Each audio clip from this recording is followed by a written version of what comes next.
веќе со мене е Дејан Андоновиќ, кој традиционално секој ден ги дискутира меѓународните односи и меѓународните случувања.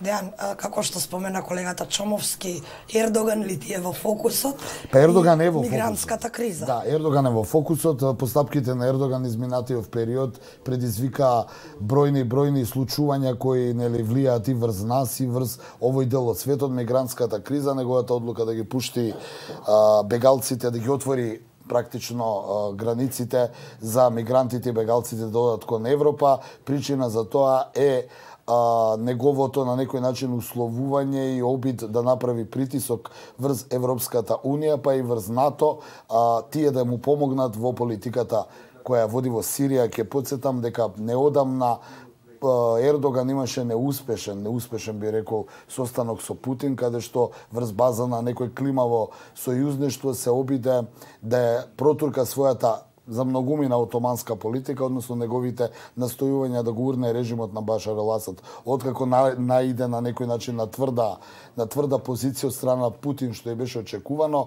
тој сега се фокусира кон Европа, пред се кон Брисел, вчера беше во Европската Унија. Ке потсетам, Ердоган ја условува Европа бара поголеми финансиски средства врз основа на договорот од 2016 каде што Европа му понуди, односно Анкара и Брисел подпишаа договор да добие Турција 6 милиарди евра за помош за бегалските кампови кои се во Турција, за мигрантите кои бегаат од војните действија, значи пред се сиријци, но и афганистанци кои се наоѓаат во тие турски кампови. Затоа Турција треба да добие 6 милиарди евра, а за возврат таа да не ги пушта мигрантите кон Европа или да ги пушта дозирано. Ердоган ја смени политиката, повторно ќе кажам, врз основа на неуспехот со преговорите со Русија се фокусира да притисне Европа да добие поголеми финансиски средства, а од НАТО бара помош, воена помош во операциите кои се случуваат во Сирија. Вчера Ердоган беше во Брисел, она што кажуваат извештаите е дека е очигледно неуспешен состанокот во Брисел, бидејќи веднаш по состанокот Ердоган си заминал веднаш на аеродром, значи не е останал уште малку во Брисел, каде што според некои протоколи има неформални вечери.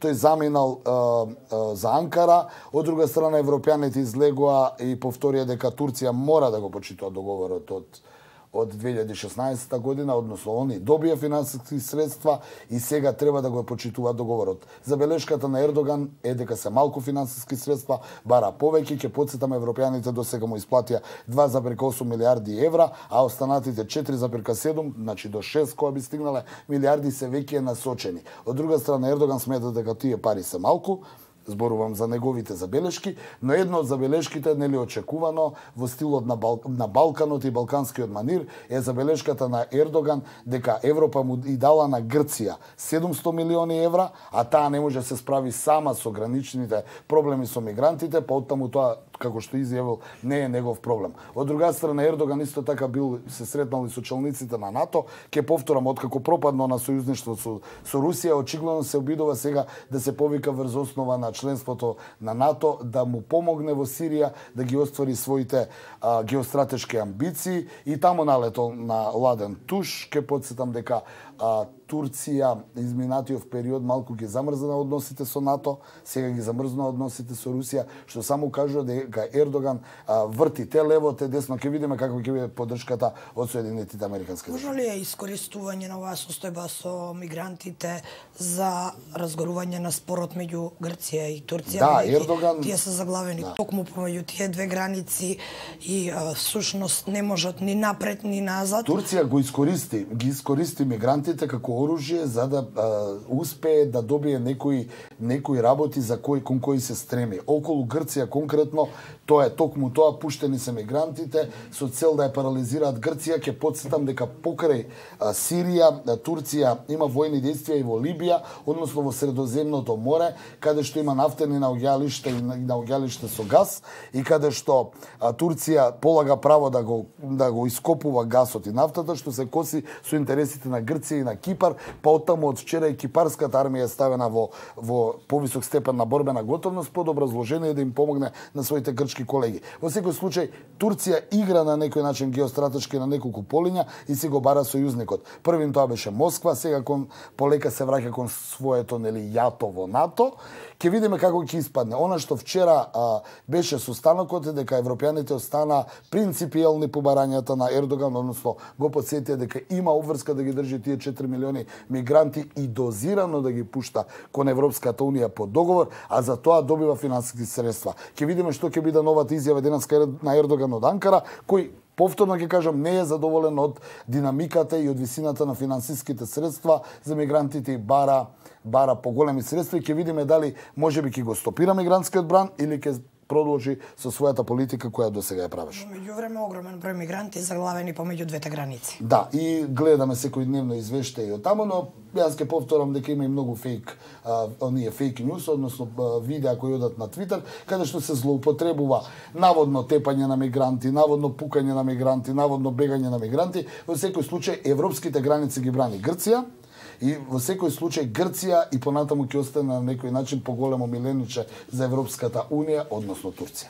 Па нормално, Грција и е дел од Европска унија. Па е дел од Европската унија. Турција која што уште чека пред вратите. Да, Турција особено ќе потсетам само дека има уште една забелешка кон Европа, тоа е барањето на Анкара за визна либерализација за турските државјани во земјите на Европската унија, што никако не успева, што дополнително го прави нервозата во Анкара, да прави некои потези кои не се добри во односите Брисел-Анкара.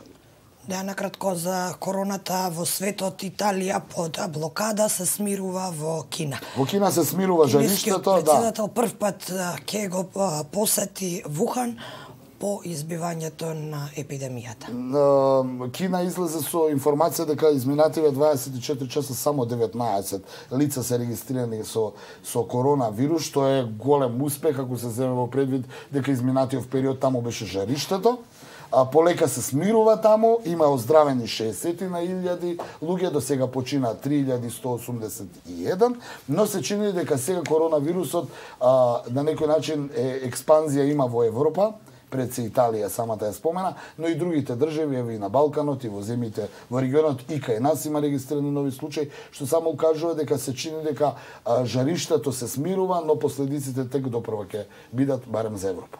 Така, Дејан, ти благодарам и за денеска и за оваа анализа. Секако и во наредните денови ќе следиме состојбата со Турција и со Грција, бидејќи колку и да звучи далеку, сепак е блиску до нас. Тоа не е воопшто далеку. Нашите власти веќе изјавија во претходните денови дека се подготвени да се справат со било што, но и дека не очекуваат Грција да го пропушти тој мигрантски бран. Останува да видиме и хуманитарно како ќе се справат нашите соседи со овој проблем. Само ќе кажам за крај на разговорот, смената е политиката од 2015 година, кога европјаните сакаат да методот на отворена врата мигрантите додат во Европа и да бидат нова работна сила за нивните економии. Сега Европа има поинаква политика, односно не ги пушта мигрантите, бидејќи веќе се менува демографската карта во Европа, па тоа е сигналот со победата на десничарските, ултрадесничарските партии за европските демократи дека можеби мигрантите треба малце да бидат стопирани и да не се пуштаат во земјите на Европската унија.